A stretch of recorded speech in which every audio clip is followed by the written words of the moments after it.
Welcome to Simply Enough, where we celebrate you. Because you are enough, just as you are. Period. We need to let our young adolescents know that we see what's going on with them, and we want to participate in ways that can change their thinking or offset just the onslaught of messages that they're receiving. That's why we need to do this right now. Our world will be a better place if we enable and empower them and not get in their way and not place our generational shit on them. Welcome to Simply Enough. I'm Mr. Zachary Leonard. Hi, everybody. Dr. Elizabeth Ignacio. And we are here now on episode 3 already, which is exciting. We've got a big topic that we're going to jump into today, and it's a particularly poignant topic, as we mentioned in one of our earlier episodes, about what we see our young adolescents going through with the state of the world with COVID, and also just with life being a teenager with social media and whatnot, or young adult with social media and whatnot, but also definitely relevant to adults and what we go through as adults. But in thinking about the timing of this episode, we wanted to put it in early. We wanted to start to tackle it now, and it may be a topic that we revisit again and again. But it's when we think about relationships, which is essentially the theme of our episode today. When we think about relationships, it may trigger us, and I can tell you, Elizabeth, as we've talked about the structure, there's some experiences and memories that have kind of bubbled up, some that are positive and some that are a little bit emotional. So I'm putting it out there. I may cry today. I don't know. I'm definitely going to, laugh and be my authentic self. And I know you will be too, but I just invite our readers or our listeners into just how complex this topic is, and how in our efforts to uplift, sometimes we have to get into the dark a little bit. We have to get into the darkness and then shine some light on it. So, this is going to be a rich theme. And one that we, again, like I said, we'll revisit again and again, but certainly needs to be talked about. And definitely if we want our younger audience to understand that they have a place in our thinking when we come to Simply Enough. So yeah, kind of a heavy way to start the episode. Way to go, Zachary.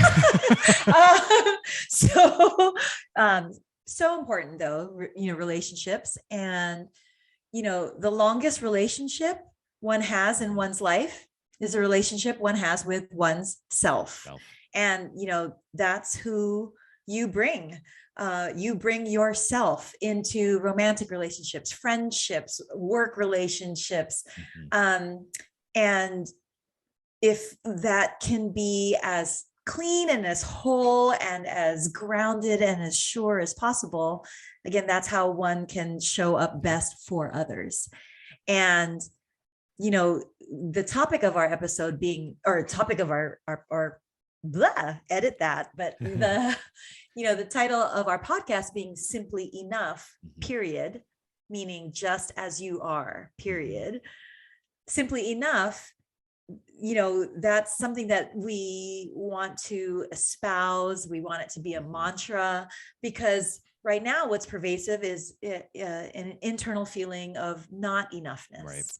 Right. And sometimes in that feeling of not enoughness, we bring that to relationships, thinking and hoping that said relationship will make us feel enough. And I'm dancing around the topic a little bit. Really what it is, so I am a mindset and well-being coach.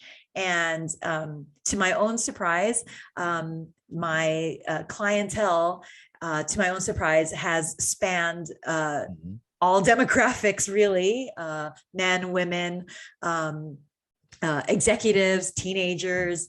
And I was struck by a common theme of not enoughness. And what really broke my heart was especially some of my student or teenage clients. And there's been a number of them who, whether they come to me first or their parents send them to me first because of, grades or achievement or sports or that kind of thing. It often boils down to their sense of self, and their sense of self relative to the world. Again, whether it's classmates or as a student or in romantic relationships. And I remember having one coaching client in particular who very directly said something that others might have danced around. And what she directly said is, I noticed that she kind of went from, relationship to relationship. The stereotype is, quote, boy crazy. And we kind of touched on that as to, she's so young and she's kind of had a lot of relationships for being so young, and they're kind of one right after the other. So never any time for her to be just by herself or just, with her friends kind of thing. It was always some sort of relationship. And we talked about that. And she was very direct. And she said, I just don't feel complete, or I don't feel good enough unless I'm chosen, unless some boy chooses me. And that really broke my heart because, first of all, that's so not true for everybody. That's so not true, that it's not about you need to be completed by somebody. And for our younger friends, our viewers and listeners, our younger friends might not know the movie Jerry Maguire. But this is a rom-com, Jerry Maguire, and it's known for its kind of closing scene, which is the happily ever after, which that's a whole other episode, my feelings on happily ever after, as opposed to happily ever now, fairy tales. But Jerry Maguire, the guy, Tom Cruise, comes to his senses, if you will, and comes running back to Renee Zellweger. And there is what's supposed to be, and is for many people, this beautiful romantic moment where the words, "You complete me," are said. And I hate that phrase. Me too. I hate that phrase. I hate that scene, to be honest. It's so ironic because, don't think I'm cynical. I love rom-coms. I can watch You Got Mail, 20 times. I know all the words. When Harry Met Sally, like I love rom-coms, but I just hate that sentiment of "you complete me," because that's not what a relationship should be. It shouldn't be two halves looking for each other, coming to each other, finding each other, and then making a whole. It's not half plus half equals one. It really is, for a healthy, strong relationship, it should be 1 + 1 = 3. It's where each person comes whole and complete already. And by being together, great, makes the whole, the sum of the whole better than the parts. But it's not about completing because you're incomplete without the relationship. And, I just want that message to be heard and to resonate. And we certainly still need to hear it as adults, but mostly we need to hear it as adults, I think, because it's wounds that we have learned and conditioning we have learned as youth. And so I want to break that generational curse. And I want the youth to hear that it's not about, that you're incomplete and you need to find somebody to complete you. And quite frankly, you're already whole. And if you want to date around, great, because it's like trying on clothes in a fitting room. See what fits and what flatters. And I don't mean flatters meaning compliment, like effusive praise. I mean, what fits you the best, what makes you feel your best self when you are already whole, as opposed to looking and searching for somebody else to make you happy or for you to make you to feel validated. It's about finding it and finding those things that you might feel you need, find that for yourself. You want to be spoiled, spoil yourself.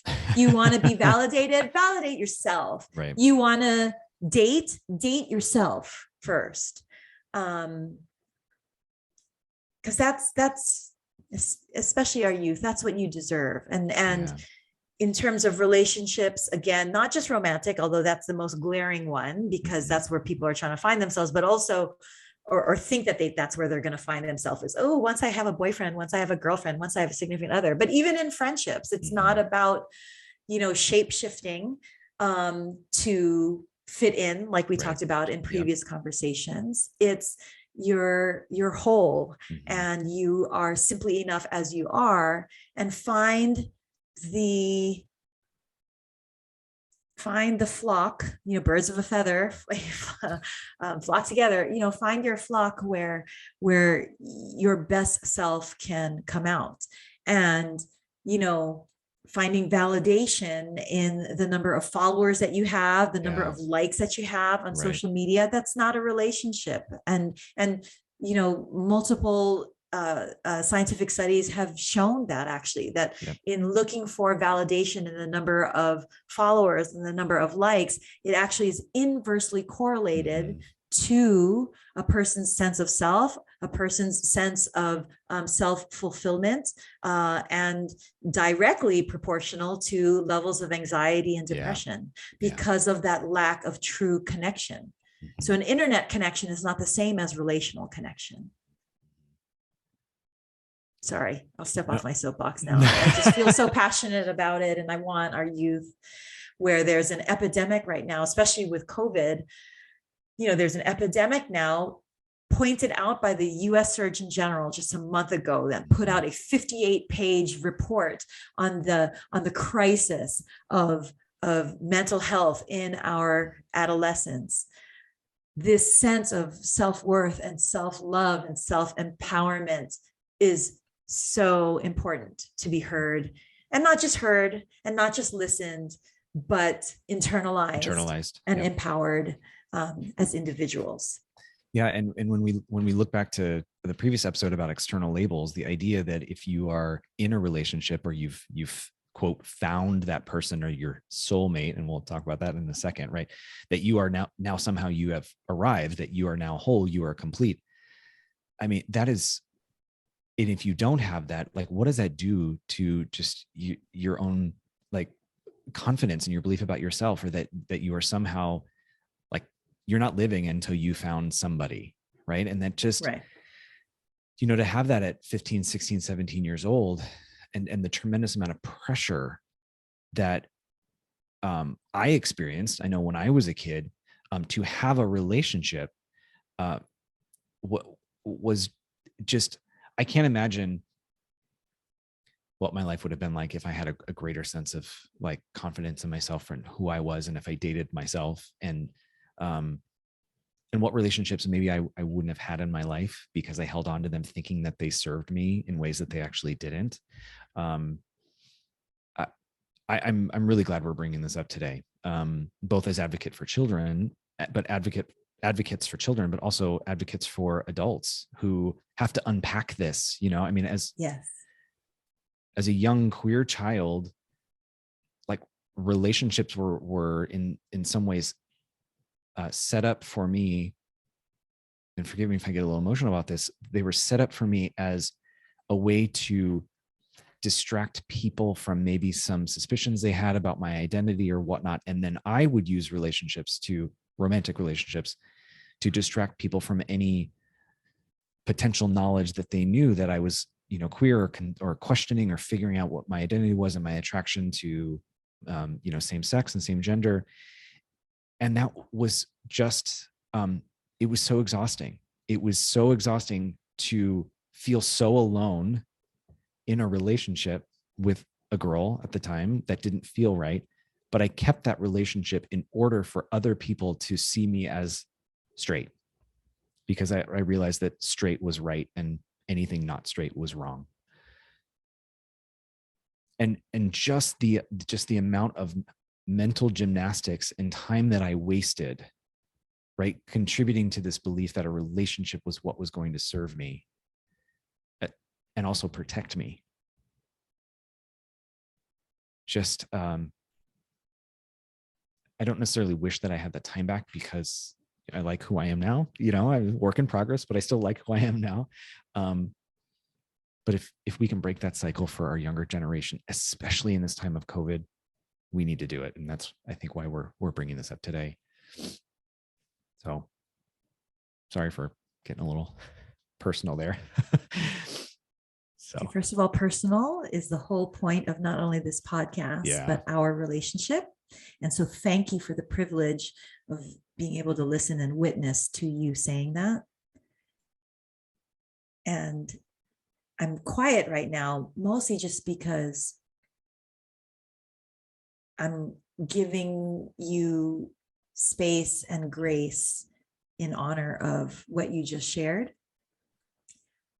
Because it is so, I hope people listen to this and then re-listen to this episode, just because there's so much gold in every word you just said. And it is so applicable. It's so very every person, every human. But I am curious, like when you did have girlfriends, what did you think of yourself or recognize about yourself in terms of the authentically being romantically interested or attracted to them? Well, I know that question was posed poorly. I find your question to be pretty spot on. And I will tell you what I saw in myself was that I was clearly searching connections with others.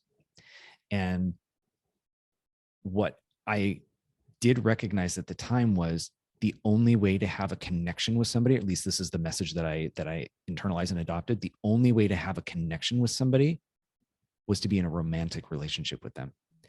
And that as a boy, right, we're told over and over and over again that boys can't have intimate relationships with other boys that are purely platonic, right? That if suddenly two boys are close, like, why, what's going on? Like, do you sleeping together? Are you like each other? Are you gay? Like all those things. So, and I don't know about the female experience, so I'm not going to say that that doesn't happen for girls. I'm just going to say on the boys' side of it, I sought these quote romantic relationships, and I think to some degree was attracted to these girls because I wanted a connection, and I didn't have that in my male relationships, and my female friendships, my friendships with girls there was always that undercurrent of like, well, do you like her? Is it like there was a push into the romantic sphere as if two people on a friendship level can't be intimately connected. That wasn't clear to me as an adolescent, but I knew, and this is why your question is so spot on. I knew that in order to have the kind of connection with another person or people, because I don't think it's just one person, it had to be romantic.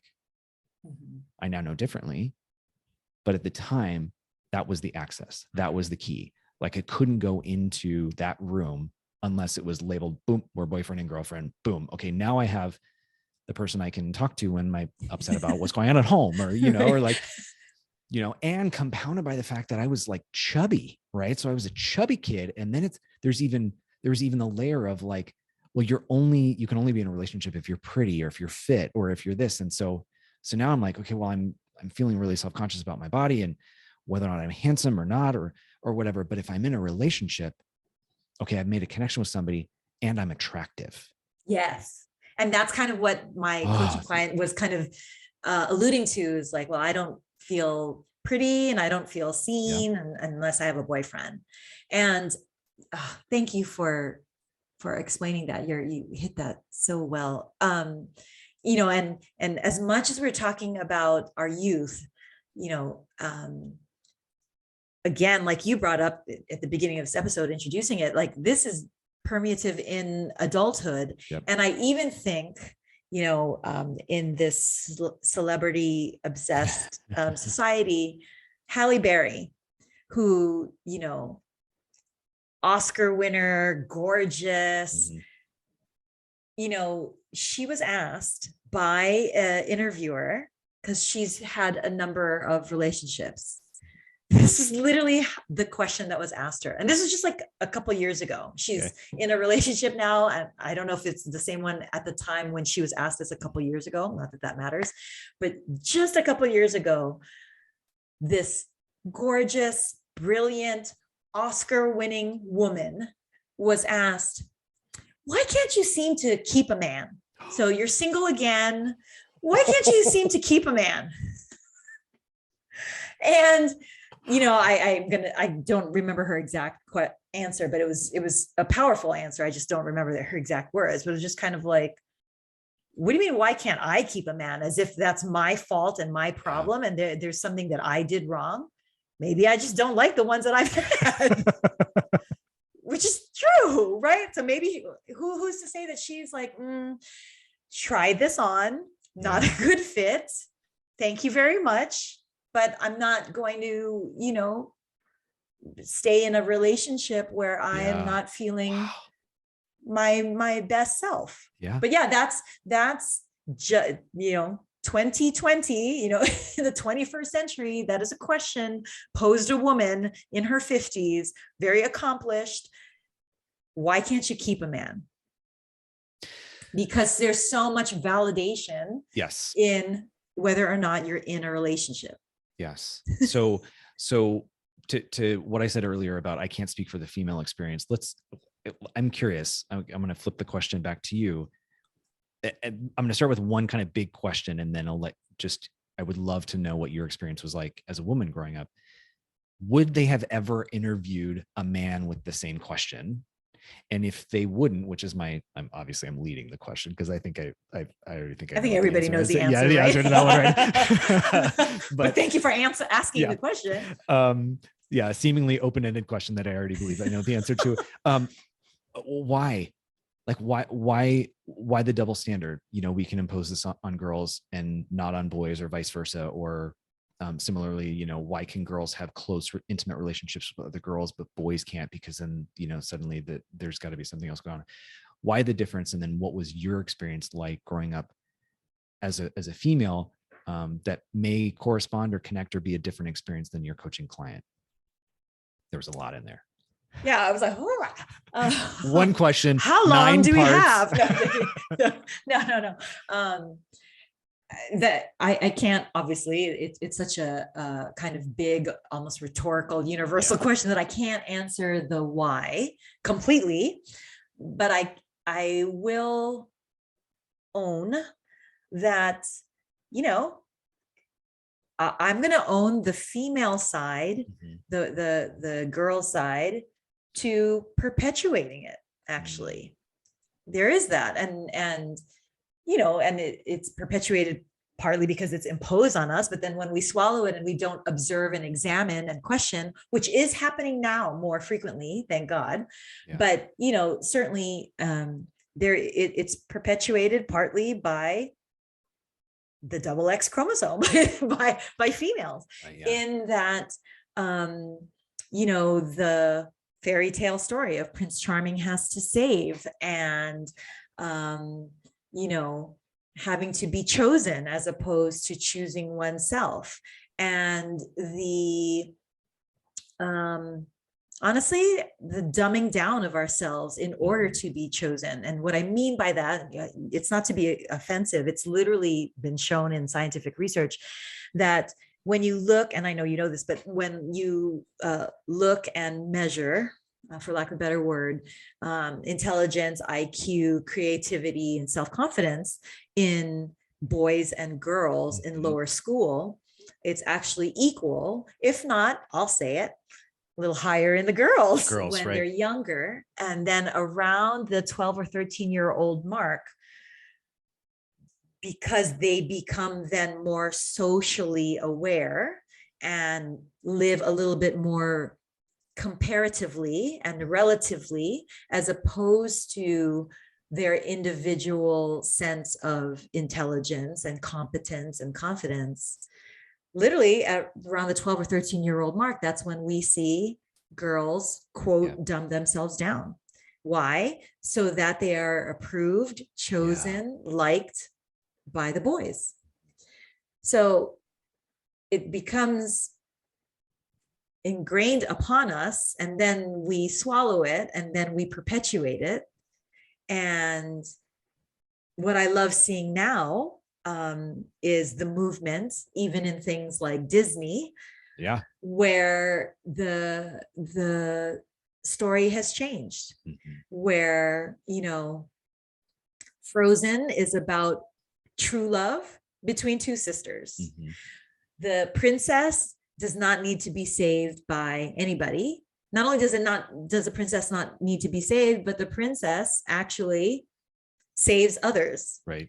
You know, and again, that's what I love about, this is a total tangent, everybody, but for our friends, our listeners and viewers who don't know me, I love Wonder Woman. Yes. Love Wonder Woman. So I have all things Wonder Woman. I just love the story, the idea behind Wonder Woman, for what she represents as an ideal female, which is what I love about her, is that, you know, she had no idea that she had divine within.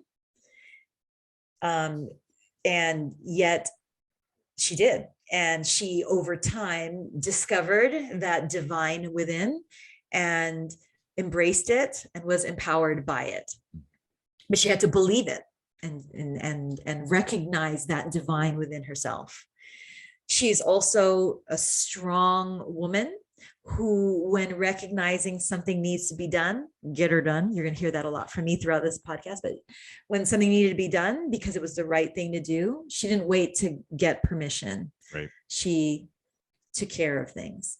She was, you know, beautiful, stunningly beautiful, feminine, loved, you know, humans, you know, loved humankind and believed in humanity, and had strength for humanity, and never apologized though for her femininity either, by rocking those killer boots. Yeah. And that's what I would love to see speaking on the female side, I would love to see our young girls and our young adolescent women and young adults see in themselves. And honestly, that same messaging is just as important for our boys. In terms of, you are special, you have divine within. As an individual, find your strengths, tap into your strengths, don't apologize for your strengths, and go save the world. Don't wait to be saved, go save the world. And wow, what a tangent. I'm so sorry, everybody. That was quite the tangent. I don't think so. I hope that relates to relationships. But that storytelling of Wonder Woman and what she represents is that same movement, and actually it was a predecessor of this movement now that we see in movies and in novels, of you're not having to wait for somebody else to save you. So again, you want to be saved, save yourself. You want to be spoiled, spoil yourself. You want to be valued, value yourself. You know, it's incredibly spot on. I love when you have these moments of like, you get into this like really cool zone where everything you're saying, I think, is just really resonating. And then you kind of come out of it and you're like, I'm not even really sure what I said, and I hope it was relevant. And it's all perfectly relevant. It's like ping, ping, ping, boom, mind brain. You know, to our listeners, I say this often, that, and I when I talk to you, sometimes my brain is like a sponge, and then my sponge hits a saturation point because there's so many correlating ideas and connections that I want to make, because you just know how to distill an idea into a synthesized turn of phrase that just like kicks off all these other ideas, and you did it. And then you come out of it and you're like, I think I said something coherent. Maybe not. I don't know. I'm so sorry. And you do, because, and this is why I applaud what you did and want you to just maybe reassure you. When we look at the measure of a relationship being the metric, right? Or that like the goal, the finish line, so to speak, what we're perpetuating is the belief that the divine is outside, that the divine comes when two people come together. And what you said is, no, the divine is not outside, the divine is within. That doesn't mean that when two people come together, there's not something beautiful. And in and of itself, it's an appreciation for the divine. But Wonder Woman, as an example of like, you don't need to find it, it's already there, is like so spot on with what we started this episode. So just to reassure you, you were crushing it with something really poignant and relevant. It just makes me, okay, friends, you're also going to recognize throughout this podcast episode that as academic as we may be, we actually love pop culture. Yes. And and reference pop culture as much as we may reference evidence-based outcome level 1 research studies. And I just couldn't help but think of one of my other loves, which is Ted Lasso. The show. I was wondering. And I mean, I can binge watch that and glean lessons from Ted Lasso in so many ways, so many times. Mm-hmm. And it was just bringing me back to, for those of you who haven't watched it, you really have to watch it. It's just such a great show. But there's this phenomenal, strong, big-hearted woman who has been wounded multiple times, actually, by a relationship that she was in. So she now finds herself single, and so she finds herself dating now. And she has been going on a date with this particular gentleman for a few times and is excited about it. And so now she wants to double date with her friend and her friend's boyfriend so that they can kind of give the thumbs up approval. And they go on this double date. And after the date, this woman, Rebecca, asks her bestie, so what did you think? And her bestie, who's always so positive, wants her to be in a relationship. And it's like, oh yeah, he was really nice. And he was, funny. I the stories, his stories, I can't believe his stories. And then Rebecca, again, strong, powerful, type A boss, says, so yeah, you think he was fine? He was fine. And the boyfriend, who F-bombs more than I do. The boyfriend of the bestie. The boyfriend of the bestie says, fine, fudge, fine. But of course, fudge. He did not say fudge. He says, you deserve better than fine. That's great that he's fine, but you deserve better than fine. Why are we trying to talk about how fine fits you? You recognize and you decide, does he deserve you? Right. And I was like, boom, right there. It's not about, can this relationship, or can I be chosen for this relationship? Yeah. It's you choose what fits your best self. Yeah. I just thought that was so, I love that from Ted Lasso. Yeah. And I think it's such a great scene, right? In Ted Lasso. And the character that just calls it out with his colorful language is, I think I've seen enough moments where he's that little voice of simply enough, I think. Period. Yes. Where he calls out what he sees. And every time he does that, I think he's absolutely spot on. So the pop culture reference, for those of you that want a direct applicable way to think about what we're talking about, go watch Ted Lasso and look at Roy Kent and watch what he does, because he's spot on. And in that moment, what he does for Rebecca to see the divine within her in such a like on the ground moment is, I think, what we can ask all of our listeners to do not only for themselves, but for their friends and loved ones. Amen. Like, be kind, which is lean into that discomfort of saying, no, you don't need that relationship to complete you. You're complete as you are.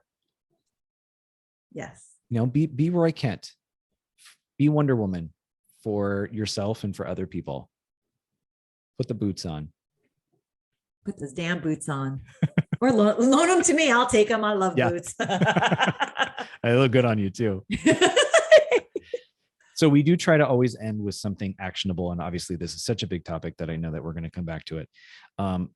But Elizabeth, what, if anything, is resonating for you, actionable, maybe for yourself, for me, or for our listeners that, you know, that they can try and put in place between now and the next time they listen to us? Simply enough, period, means or implies that you are already whole. And that doesn't mean that, you know, we can't uplift and shift and you know, switch to a higher gear of ourself, but you are already whole. And it's not your happiness, your success, your completeness is not dependent on or in somebody else. So it's not about finding that somebody else to complete you. Find, strengthen, embody, personify your completeness. And then if there happens to be somebody that makes you even a better, greater version of yourself, and you do the same for the other person, that's 1 + 1 = 3. The sum is greater than its parts, as opposed to half plus half equals 1. Awesome. All right. Well, thank you. Thank you. That was a moment of grace that you shared that personal story. So thank you so much. Yeah, you're welcome.